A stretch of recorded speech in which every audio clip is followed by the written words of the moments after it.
I'm going to speak to you at a deeper part of you.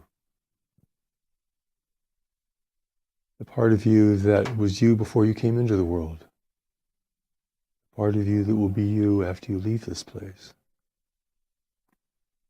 I'm going to speak to you at this level because at this level your life is already committed. Your life is already connected. Your life is already true. Speak to you at a deeper level,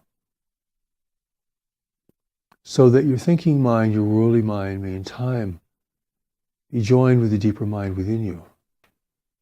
And when that happens, you'll be complete. But being complete doesn't mean you're finished in being here. It means a greater journey will open before you. And new learning will appear as well. I'm going to give you some things to consider and some questions to be with.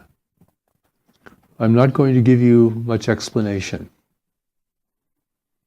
It's been my experience in receiving counsel, not just the revelation, but counsel for my own development, that it rarely comes with explanation.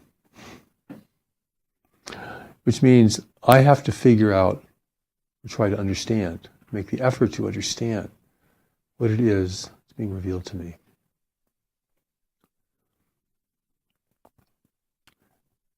Here you're not simply being led.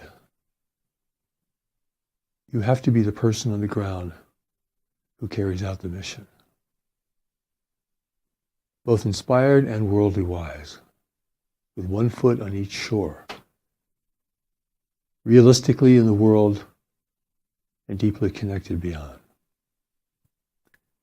Then your life becomes like a bridge over which great things can pass. You become a conduit from heaven. Even as you appear to be an ordinary person who would be lost in a crowd. No glory,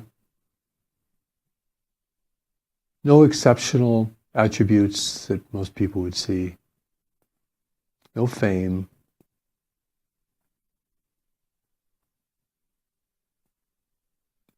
But something unique and potent. Yeah.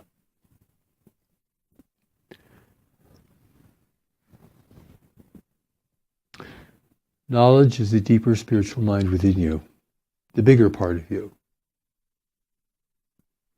Your worldly mind is the little part of you. So who is the master and who is the student?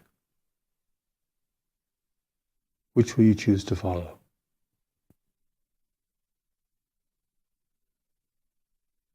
In this you only have two choices, really.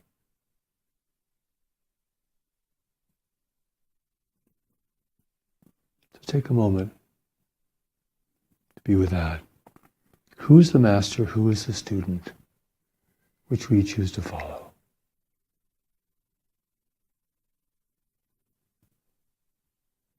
It's not a question you can answer for all time because every situation presents that question to you.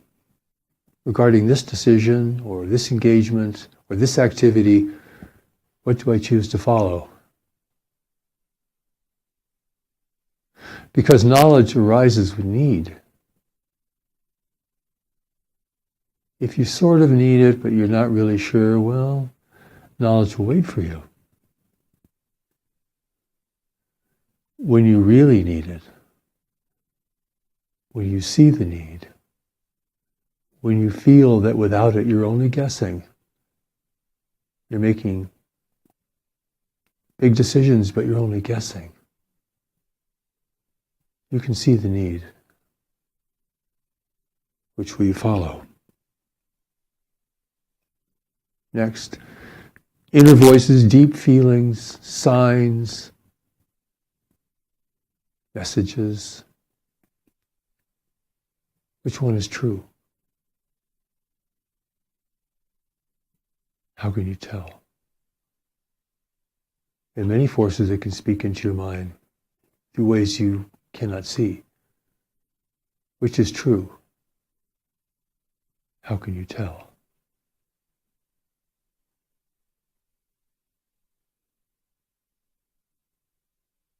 When you begin to open up your life, you open up to many things that you may not have experienced. Which is true? How can you tell?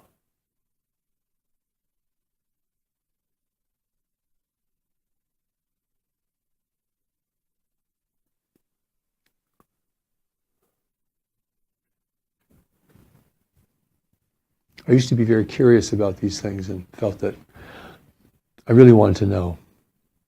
Particularly about things that, whatever was out there, I wanted to know what it was. And a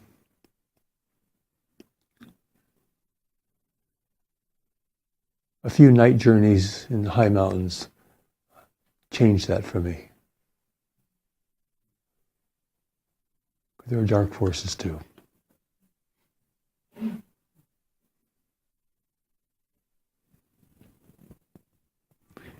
The mind wants answers and claims many answers. Are you willing to go deeper?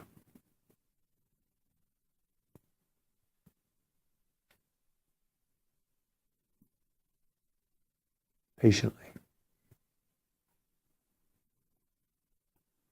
Great truths never reveal themselves fully to you. Only in increments. And if you're willing to follow those increments and do your part, more is given to you.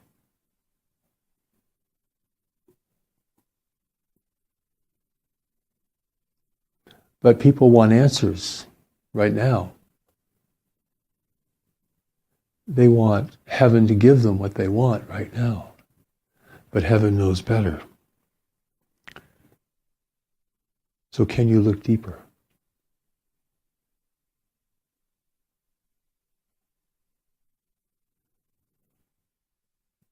And what is reality?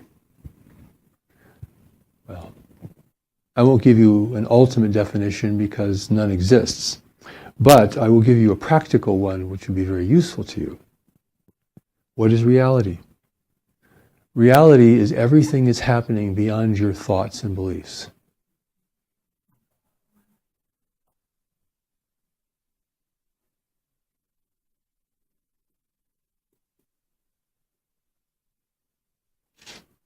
Reality is everything that's happening beyond your thoughts and beliefs.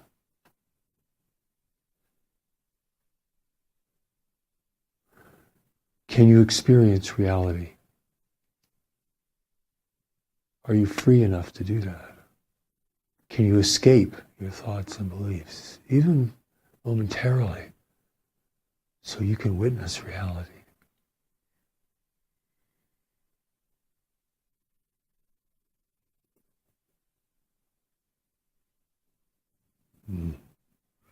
These are tough questions.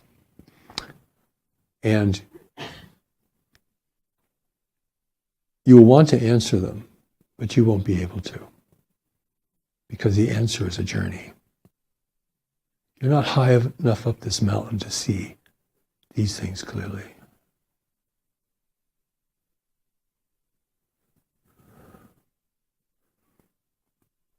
Time is your great asset in life.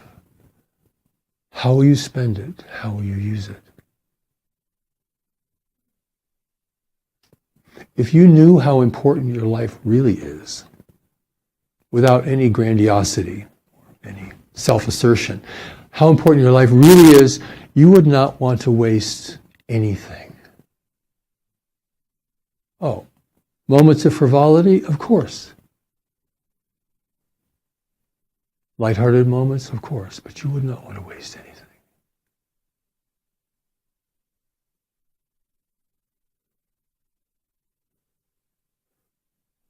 How will you spend it? How will you use it?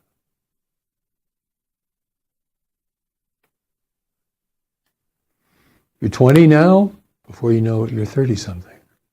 You're 30 now, before you know it, you're 40-something. And then 50-something. And then 60-something.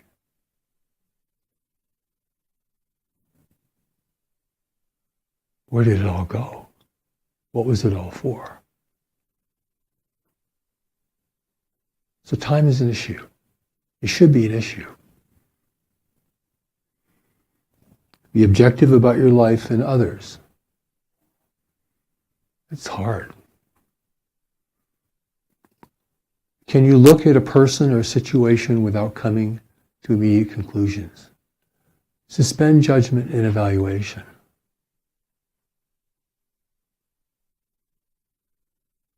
Maybe forever.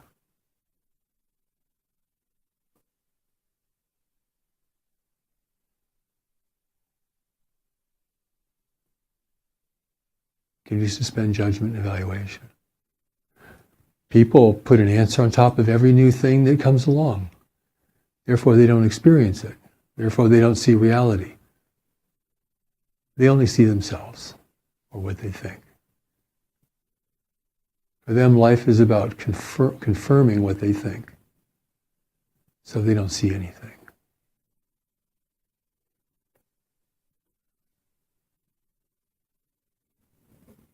When in fact, we've been given the eyes to see and the ears to hear, but we don't see anything. We don't hear anything.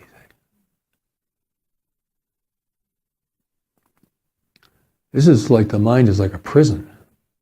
When in fact, it's supposed to be a vehicle of communication. It's like a prison house. Prison house of belief, religious belief. Nothing can enter. You can't see out of it. All you can see is it.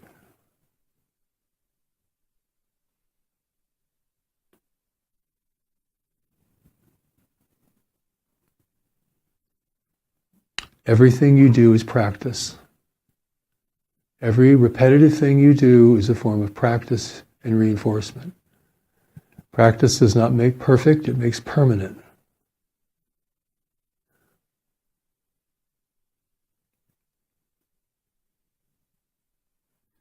That's a big thing to consider. You can only practice, so what are you going to practice? At any moment. Not just formal practice, but anytime. What am I practicing right now? Confusion, ambivalence, distraction, judgment, admonition, grievance, frustration, fantasy. What am I practicing right now? Whatever you practice, you make permanent.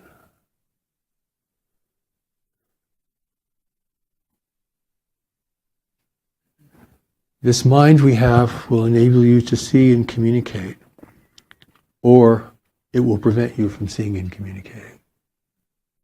How will you practice? What will you practice?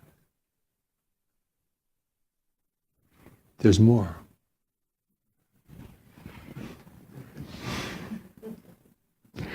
Who you are with will determine what you can know and your ability to follow what you know. So who are you with now, and what is their influence upon you?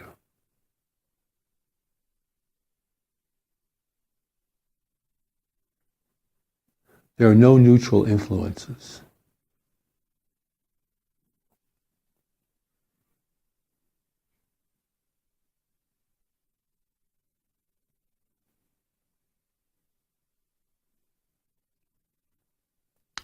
Who you're with will determine what you can know and your ability to follow what you know.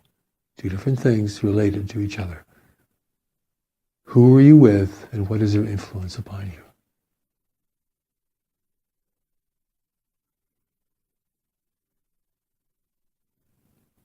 you? Happiness.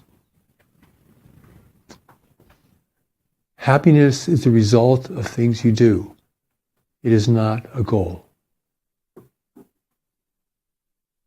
The goal of life is not happiness. Why? If the goal of your life is happiness, then that makes you subject to all forms of persuasion and seduction in the world.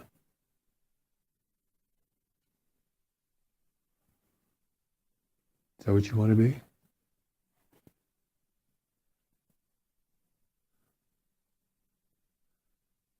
Happiness is a result of things you do. It is not a goal. I mean, you're trying to make separation work? People are working very hard at that, but it doesn't really work. And the sooner you find out that it doesn't work, the sooner you can begin to free yourself from it. A hopeless task, a meaningless pursuit. Lots of living, lots of experience, nothing realized, nothing known, very little done of any meaning or permanent consequence. A normal life. Yeah. The world has overtaken you. You don't have many original thoughts. You don't really think for yourself very much. You've been conditioned to think in certain ways, and the world has impacted you, and you've responded to it in certain ways, and people's influence over you, and that's much of what you experience. So the world has overtaken you. So how will you find yourself and bring yourself back? Reclaim your life, your mind, your emotions.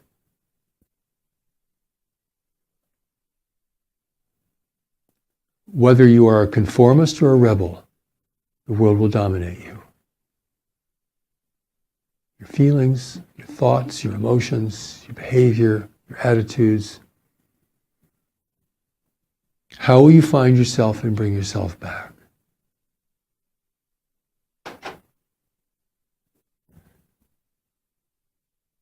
There's more. You're here for a purpose.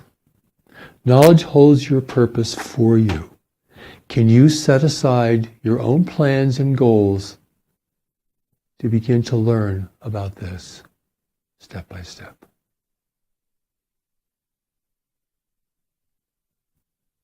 You are here for a purpose. Knowledge within you, this deeper mind, holds your purpose for you. Your intellect does not have it. Your intellect is way too unreliable, way too influenced, way too weak to hold something like this. It has to be something in you that's much stronger, much more consistent, and cannot be corrupted by the world. Can you set aside your goals and plans to learn of this, step by step?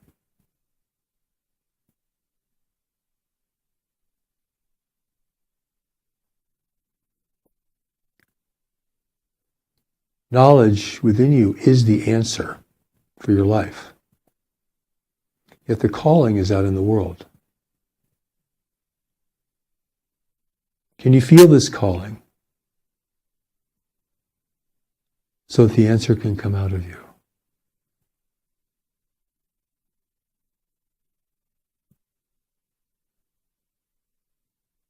The mind does not control spirit. The mind is temporary. Spirit is permanent.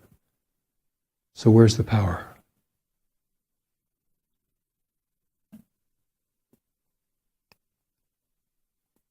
The answer lives within you, but the calling is out in the world. You have to come back to the world.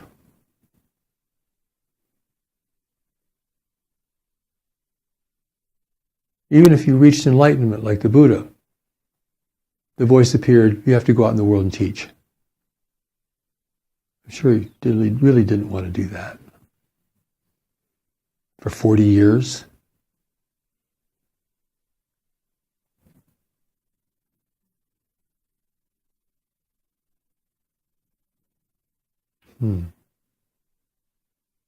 Your life is a precious opportunity to discover and express knowledge.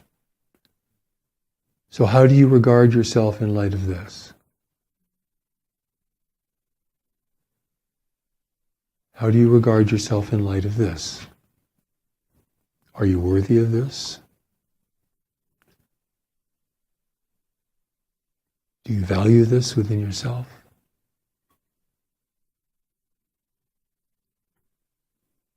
Knowledge values you. God values you. Heaven values you.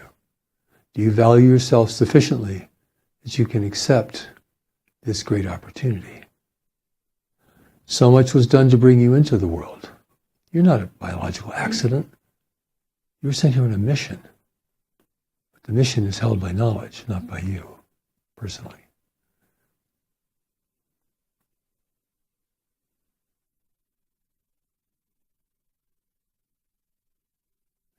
Well, you can sure tell people who are on a mission if their mission is real, pure, they just stand out from other people. They look the same, they dress the same, they talk the same, they drink the same coffee, they walk the same street, they have the same laughter, but just a big difference.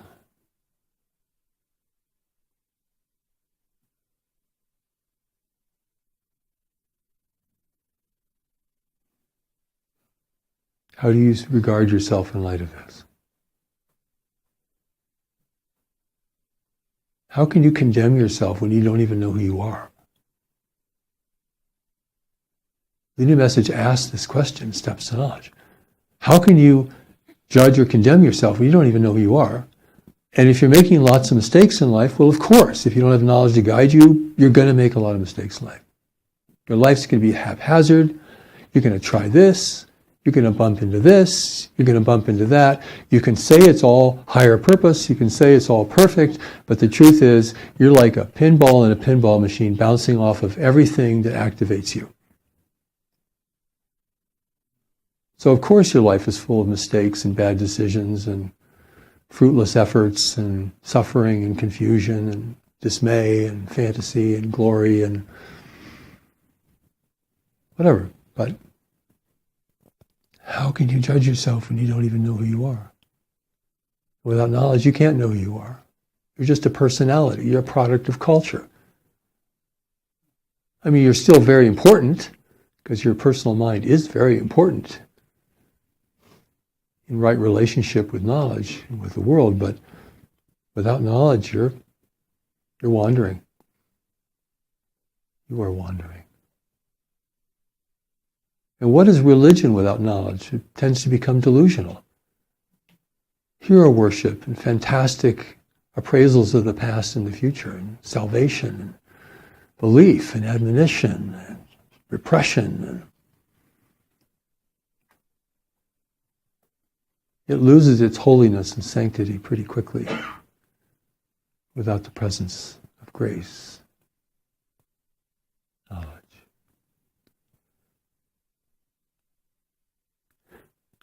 Do these questions that I ask stir deeper feelings within you? They're not mere speculation. They're not intellectual questions.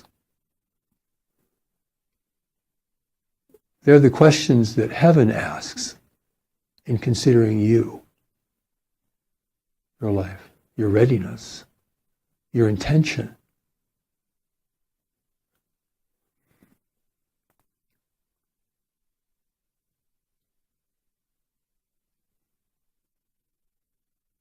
These are the kind of questions that you can bring to your own life. And that would be really productive if you can do that. Understanding that it's not answers you're looking for. It's experience. Answers are for dummies.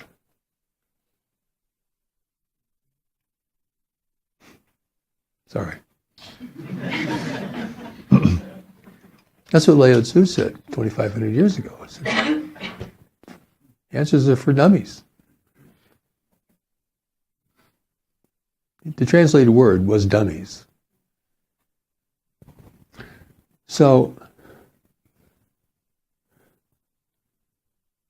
what we present here tonight is life's most remarkable gift. And you have the answer inside of you.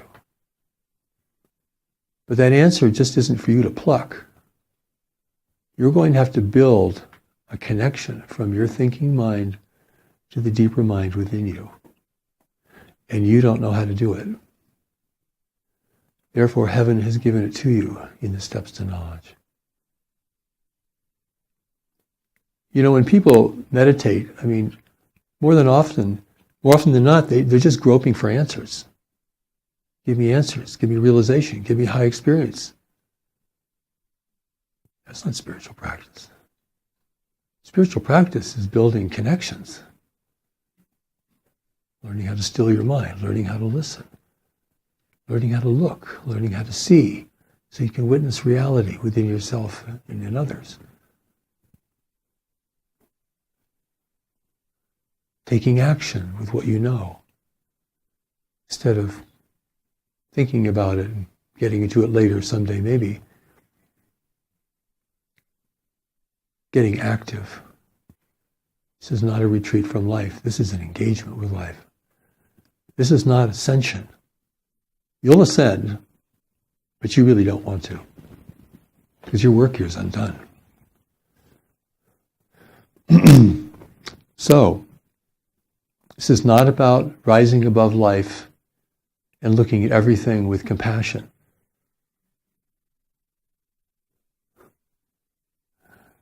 People who made the journey don't think like this. It sounds good, but it's the stuff of stories.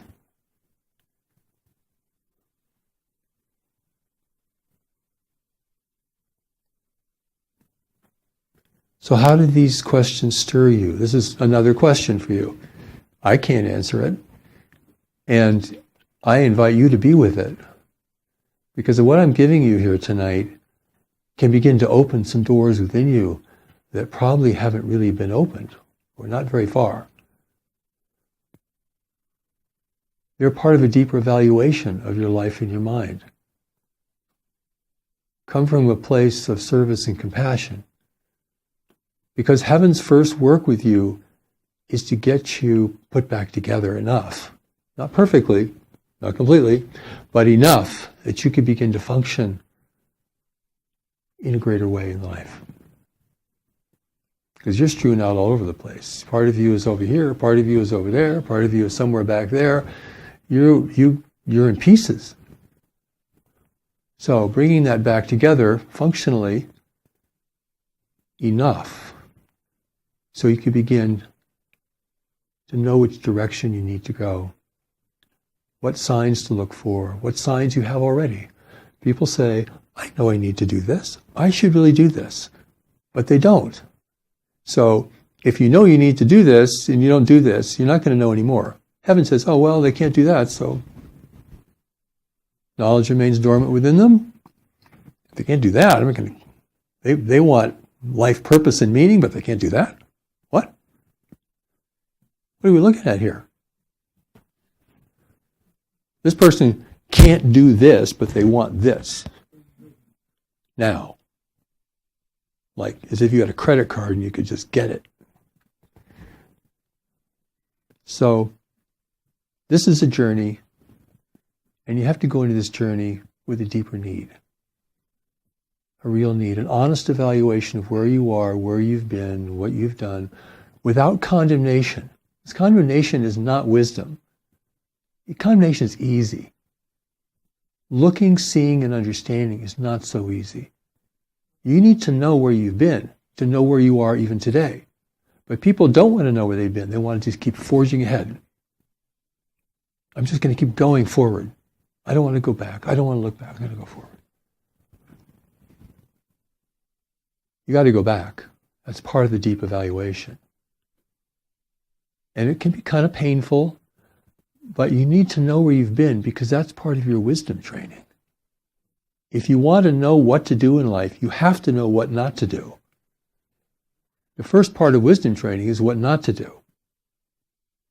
The first part of knowing who you are is knowing what you're not. See what I'm saying? This is a big evaluation, and this is why we're holding this vigil for you. So you can see yourself in a greater light and acknowledge those experiences you've had of yourself in this way. And to begin to honor the fact that your life is attempting to emerge, your real life. So each statement that I might make is followed by a question, because the question is the exploration you have to do, the action you have to do, the practice you have to do. You know, nobody ever got wise by accident. Okay. Getting wise means you don't make the same mistakes you made before and avoid making future ones that could wreck your life. That's good wisdom. Before you can create in this world, you got to survive here. So a lot of wisdom is about surviving here. So your life doesn't get damaged and destroyed. So all these things that I'm presenting to you tonight, the statements, the questions, everything we're presenting, requires a deeper honesty within you. It's not about what you want. It's not about what you don't want. It's about what's real and what's true. What you wanted has not made you happy. Really, not for very long. Maybe momentarily, but it doesn't last. It doesn't reach deeply enough in you. So you don't want to invest greatly in things that yield so little. Right? Right? Right. And invest in things that hold greater promise for you. And that can begin to prepare you for a new life experience and reality. These things are earned. They're not just realized. You know, realization can be important, but it's only the beginning. It's a seed. It may seem remarkable or confusing, but it's only the beginning. If you don't stay with it and refrain from trying to understand or define it or share it with your friends, which you should never do, by the way, at least not at the beginning. Well, should never do. Then the realization begins to unfurl. Like a seed begins to sprout. Something comes from it. It wasn't there at the beginning. But this takes patience, and you have to stay with it. Because 3 stages of the process of truly knowing something. One is the initial experience, which can be a realization or something that really strikes you, as you've been talking about tonight. And then you have to stay with it. Not for 5 minutes. You have to stay with it. The bigger the realization, the longer you have to stay with it.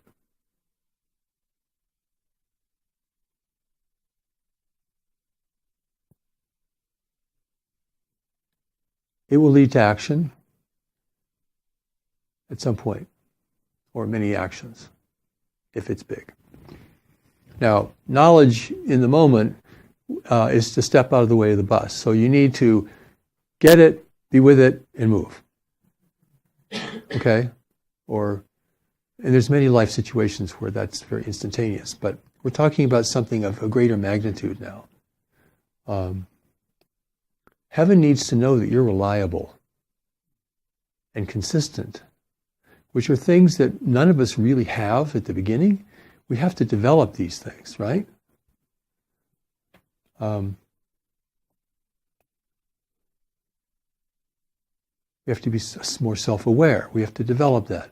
All these things have to be developed. This is spiritual practice, developing skills, building a connection to knowledge, building the things that we will need to be able to be a vehicle for knowledge in this world. Skills, abilities, awareness, understanding mistakes. Your past is great for that. Other people are great for that. Don't condemn them. Learn from them. They'll save you time. They'll show you every possible error that you could make, and you'll see it. You don't have to go through it. They're doing it for you. You can benefit from them, even though they're suffering. And you can feel compassion for them. It's a very different way of looking at people and events, human error, human tragedy. Why is the world messed up? Because people aren't being guided by knowledge.